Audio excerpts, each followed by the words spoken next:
Nigeria, a great country, confronted by multiple challenges and political instability are one of the byproducts. The conflicts in the Niger Delta erupted in the 1990s and have been rumbling on since then. Armed groups have been fighting for a larger share of the oil wealth created in the region. They argue that the government and multinational oil companies earn huge amounts while people here remain in poverty.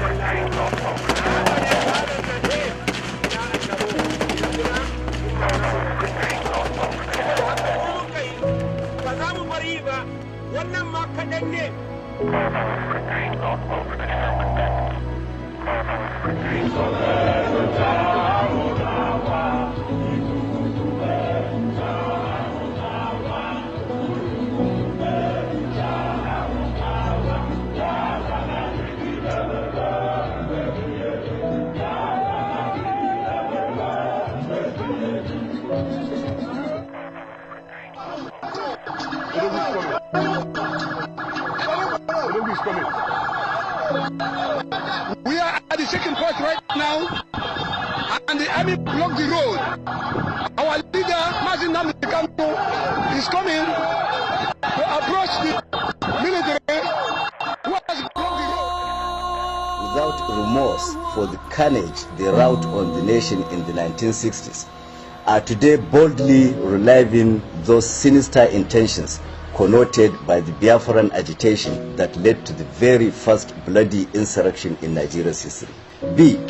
Emboldened by the apparent indifference of the Nigerian authorities, the Igbo secessionist tendency is widening in scope and action at every stage, with adverse effects on the law-abiding people of other regions residing in or passing through the East, while the Igbo leaders and elders by their utterances and direct action or inaction appear to support and encourage it.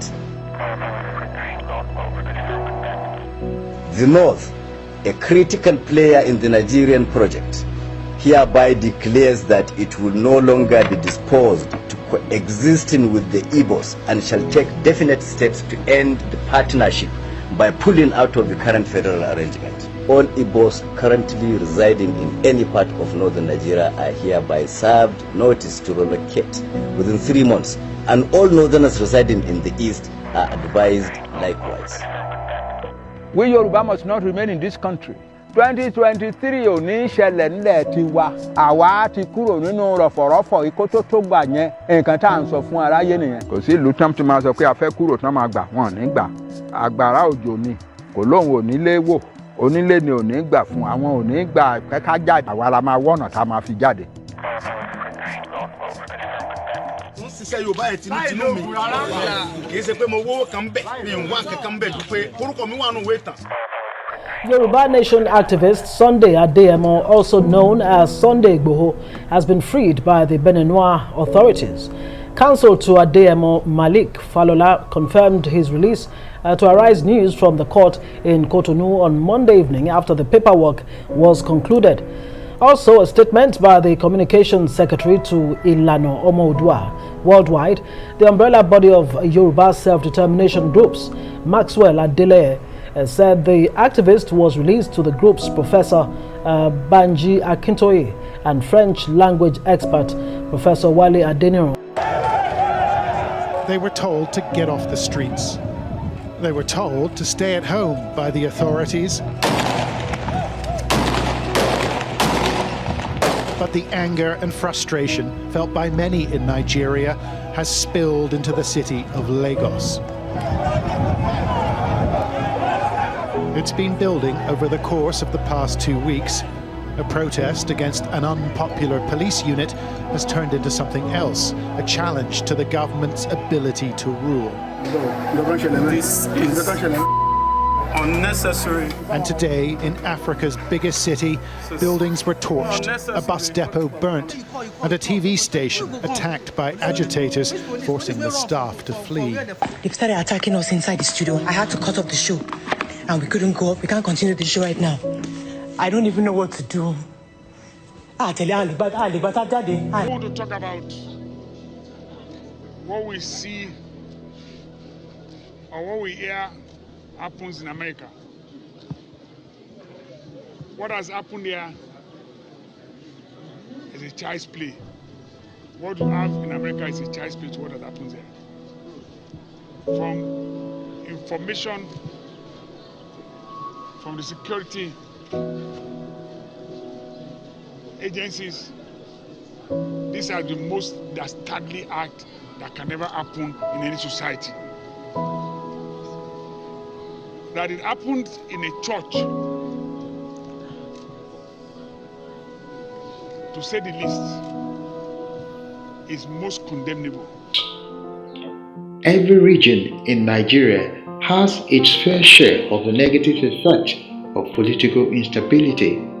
The question is, how did we get here? The leadership crisis within the action group, which eventually led to the declaration of a state of emergency in 1962, started the political instability in Nigeria. No thanks to the controversial population census in 1962-1963 and the 1966 Operation Wete in the Western region, which gave room to the military takeover of government. When you say Operation Wete, it was significant. They wetted houses and set fire on them, set people on fire, set houses on fire because of this opposition, political opposition. I escaped it on my journey to Ibadan. There was a peculiar type of car which we were using, and it could be recognized anywhere. So on my way to Ibadan one day, I drove, and the Akintola people saw me and slowed down by my side and did that to me, to you, but I escaped. The idea is that it was a controversy between Akintola and Awolowo, as it were, because we had a Congress in Ibadan, and the Congress broke out. They said they shouldn't be crying awo, awo, awo. It should be SLA. But Akintola had his alliance with the North, so they backed him. And that was what led to Awolowo's incarceration, because he thought it was too controversial. He opposed them. They sacked his house for ammunition and so on. In any case, he was put in detention in Calabar for a long time until he was finally released. I think he became a hero, more popular as a result of that. They didn't want Awolowo. For no reason. Those of us who were his supporters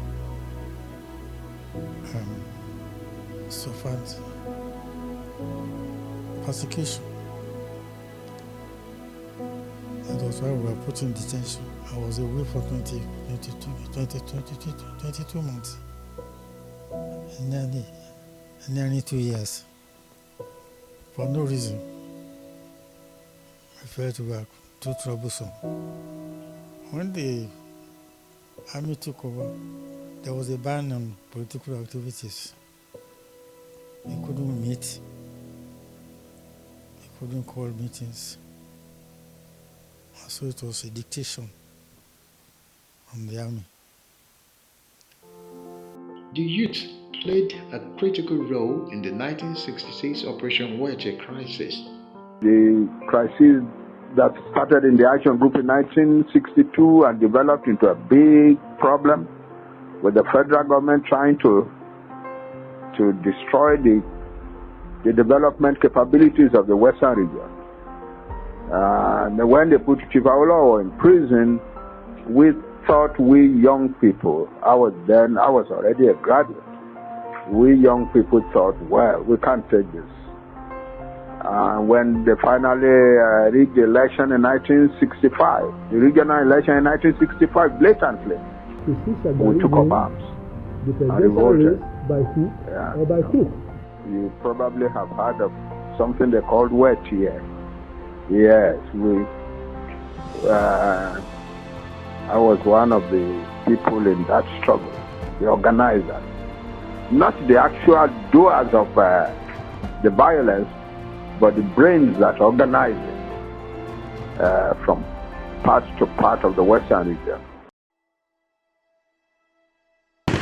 This trust bore its mark in the 1962-1963 controversial population census.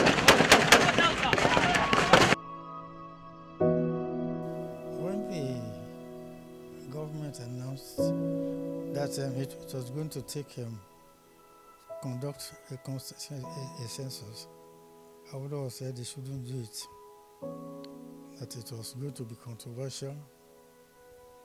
It was not going to be easy, and people felt what he said was right. So, because there was a move to make sure that the population of the North was more than that of the South. So he cried out. And so it was overturned. No work, no food, no house, no life. The small water then they bring now so dirty they full am. The small money they get now social transport they chop am. School low, na headache, hospital no work, I tire for life oh. My brother, waiting you they think oh. My sister, help don't come. SDP, MKO, King Ibe. Instead, we are being told that the judiciary behaves so badly that I, Moshood Kashima Wolawale Abiola, should be penalized for his conduct. It is incredible. In view of all this, I find the conclusion unfortunate but inescapable that the federal military government is guilty of bad faith, pure and simple. No one has accused me of any offense against any known electoral law or regulation. The people of this country went to polls on Saturday, June 12, 1993, and without let or hindrance chose me as their president. Didn't they?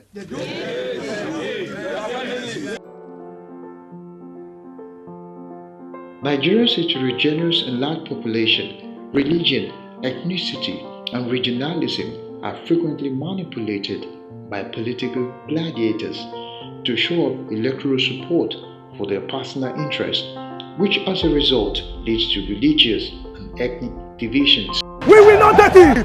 We will not collect it. We shall march into the secretariat and register our displeasure. Solidarity.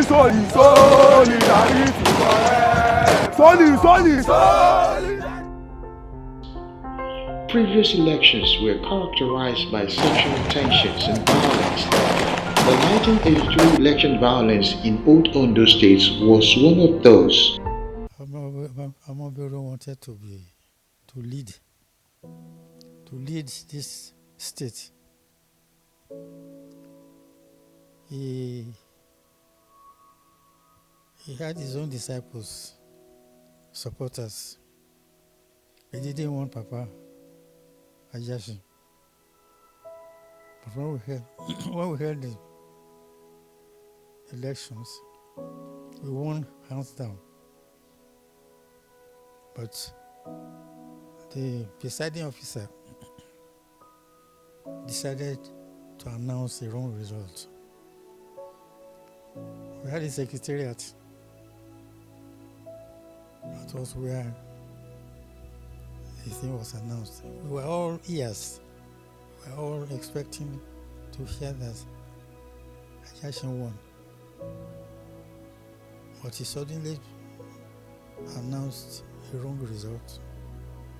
And so spontaneously, people just broke out and demonstrated. They killed a few people. There was one Agumbiade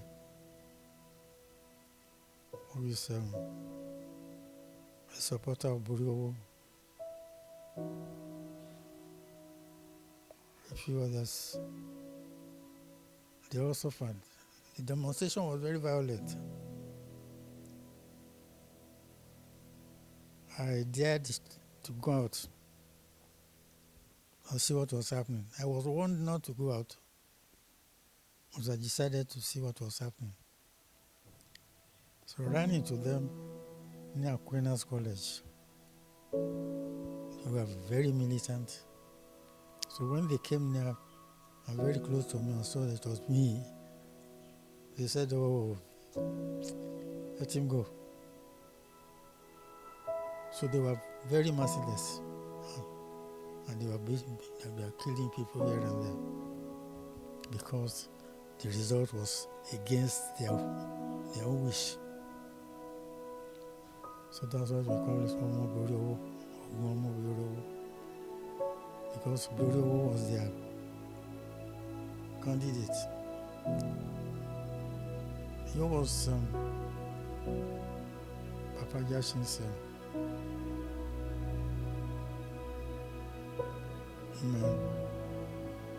but he wanted to topple Papa Jashin. And so he got a lot of support in a way. But then there were a few militants. That was why they called it Ogomo Buriowo at that time. It's part of what led to the coup. Just a little note as to what happened in 1983. My father was finance commissioner under Baba Jashin's regime. And towards the end of the term, there was a split in the party. Baba Jashin's deputy governor was Omo Buriowo, and he had his own personal ambitions. Anyway, we had two major political parties in Nigeria, the UPN and the NPN. When they had the elections, the UPN won, but the NPN government took the results and wanted to give it to Omo Buriowo, which at this time he had decamped to NPN from UPN because he didn't get the nomination to run as a gubernatorial candidate for UPN. Anyway, in short, when the federal government announced that they had given it to Omo Buriowo, there was an instant violence. People were just tired. They started burning everything and anything you could count up. They killed a lot of people, which was unfortunate. What happened was that Papa Jashin, through the programs of his party, the UPN, was able to touch the hearts of the people of the state. The free education program was genuine and sincere and complete. Pupils had paid tuition before Papa became governor, had their tuition refunded to them.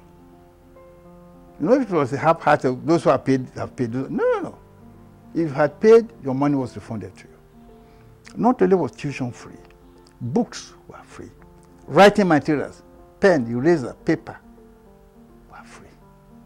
And people who could not go to school already of advanced age went back to school to get education.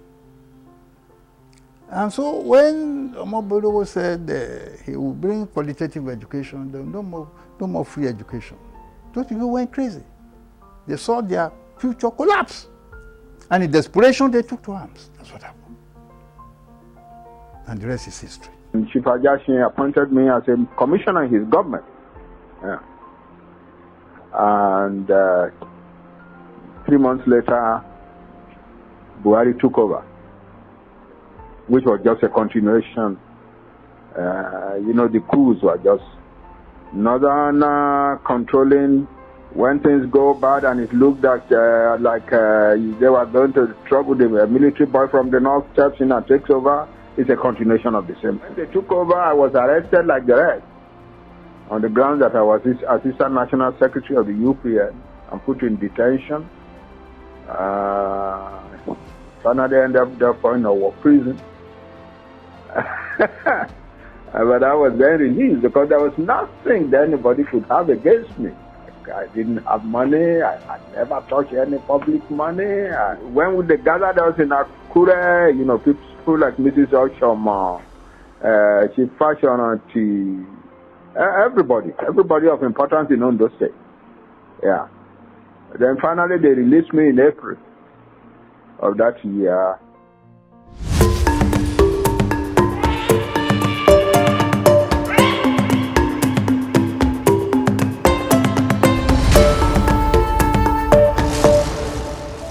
The complications from what happened in 1983, on a personal note, really affected us as a family. My mom was still living then. My late sister, Baba's eldest daughter, she's late now. She came down with a terminal illness at the time. Anyway, I'm gonna be going back and forth. So Baba Jashi he came back into power, and a few months later, the same Buhari administration planned a coup, and they overthrew them. They arrested my dad, Baba Jashin, a few of his commissioners. They were taken to prison in Owo and Ado. It was while my dad was in prison that they sent a message that they should come and bring him out to the police station. And that's when they told him that his eldest daughter just passed while he was in prison. I mean, he's a very strong man. I don't know what I would have done if it was me. He told them immediately that, why are they telling him that now? That they wanted him to negotiate some things with them. He refused to. He told them they should just take him back to the prison and, he'll be okay. He'll serve his time, and when it's time for him to come home, he'll come home. But the family went through a lot of hard times emotionally. My mom was the only one handling the businesses and taking care of the school, the children. There was a lot of financial downfall, I should say. My dad was in government. My mom had a personal business, and if you have two incomes in a family, it makes things a little easier. Attendant politicians go through in Nigeria, it's unfair. They eventually claimed that my dad and some people were the ones that put people up to the riot, and they had a trial, and it was a big mess. I can tell you categorically that being his son, he's a very gentle man. He's no violent man. He always tells us something that when he was growing up, his father used to tell him that Koma Sheka, meaning that, whatever you do in life, always think about the other person. Don't show your wicked ways to other people. At the end of the day, we were okay, but we had lost a lot, emotionally, financially. Then losing my sister, that was like the epitome of the whole thing. Because once my sister passed away, my mom she wasn't herself anymore. And then she lived, a few years after she too, she passed away.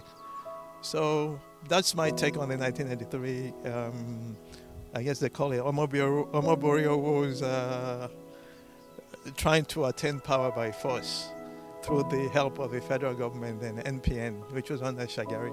The message is people should face the realities of life and make sure that the elections nothing is stable, nothing.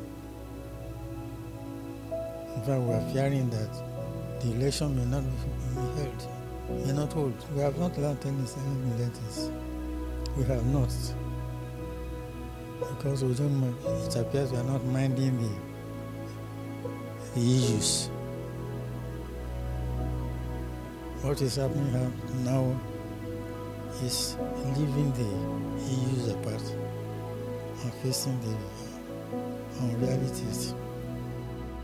We may not have elections, and if you are going to have elections, they are going to be very violent because the struggle for supremacy.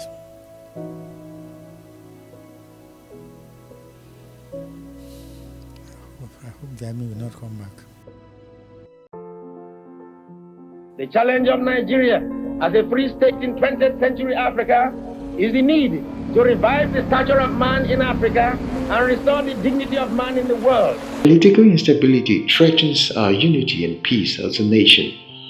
The Action Group leadership crisis in 1962, the controversial 1962-1963 population census, and the 1966 Operation Wedge in the Western region metamorphosis to a current-day Boko Haram in the north. Wish to also appeal to my Niger Delta brothers that call for the Yoruba nation in the southwest, Biafra agitation in the southeast, herders and farmers crisis, kidnapping, banditry, and ritual killings.